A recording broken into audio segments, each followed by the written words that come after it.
Music director A R Rahman and Saira Banu இவங்க 2 பேருமே கடந்த வருஷம் அஃபிஷியலாக விவாகரத்து வாங்கி பிரிய போகிறதா அனௌன்ஸ் பண்ணியிருந்தாங்க. ஆனால் அதுக்கப்புறமா ஏஆர் ரஹ்மானோட ஒய்ஃப் என்னை எக்ஸ் ஒய்ஃப்னு சொல்லாதீங்க, நாங்கள் 2 பேரும் விவாகரத்து வாங்கி பிரியலை, எங்களுக்குள்ள காதல் அப்படியே தான் இருக்குது, அவருக்காக நான் பிரார்த்தனை பண்ணிகிட்ருக்கேன் அப்படின்னு சொல்லியிருந்தாங்க. ஏஆர் ரஹ்மானும் எங்களோட 30வது வருஷ திருமண விழாவை கொண்டாடான்னு எதிர்பார்த்துட்டு இருந்தோம். பட் அன்எக்ஸ்பெக்டாக இப்படி நடந்துருச்சு. ஸோ இந்த விஷயம் எங்களுக்கு கஷ்டமாக தான் இருக்குது. உடைந்த இதயங்களை பார்த்தா கடவுளோட சிம்மாசனமே அதிர்ந்து போகும் அப்படின்னு சொல்லிட்டு ரொம்ப எமோஷ்னலாக ஒரு போஸ்ட்டை ஏஆர் ரஹ்மானுமே ஷேர் பண்ணியிருந்தாரு.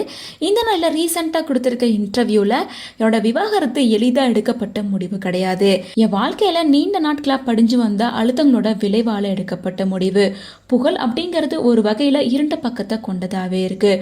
குறிப்பாக என் மனைவி குழந்தைங்கள் கூட நான் அதிகமாக டைம் ஸ்பெண்ட் பண்ணவே இல்லை. ஒரு பொது வெளியில் ஒரு ஹோட்டல்லையோ அல்லது ஃபேமிலி ஃபங்க்ஷன்லையோ என்னால் நிம்மதியாக சாப்பிடக்கூட முடியாது.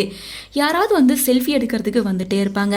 நான் சாப்பிட்டுட்டு இருக்கேன் அப்படின்னு சொன்னால் கூட பரவாயில்ல, ஒரு ஃபோட்டோ தானே, நான் எடுத்துகிட்டு போயிடுறேன் அப்படின்னு சொல்லிட்டு ஃபோட்டோ எடுத்துகிட்டு உடனே போயிடுவாங்க.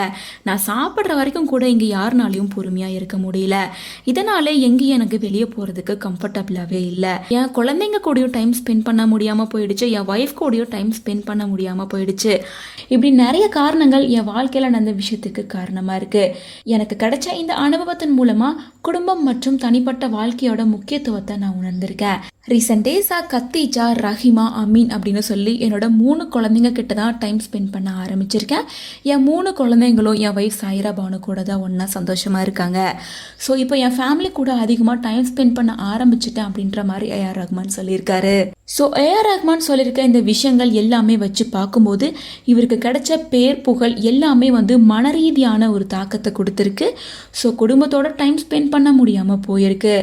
ஸோ பேர், புகழ் என்னதான் வந்தாலும் தன்னோட தனிப்பட்ட வாழ்க்கையை அது பாதிக்காத அளவு இருக்கணும். ஸோ ஏஆர் ரஹ்மானுக்கு அதிகபட்ச புகழ் கிடைச்சதால அவரோட வாழ்க்கையை பாதிச்சிருக்கு. அதுதான் அவரோட விவாகரத்துக்கு காரணமாக அமைஞ்சிருக்கு அப்படின்ற மாதிரி சொல்லிட்டு வராங்க.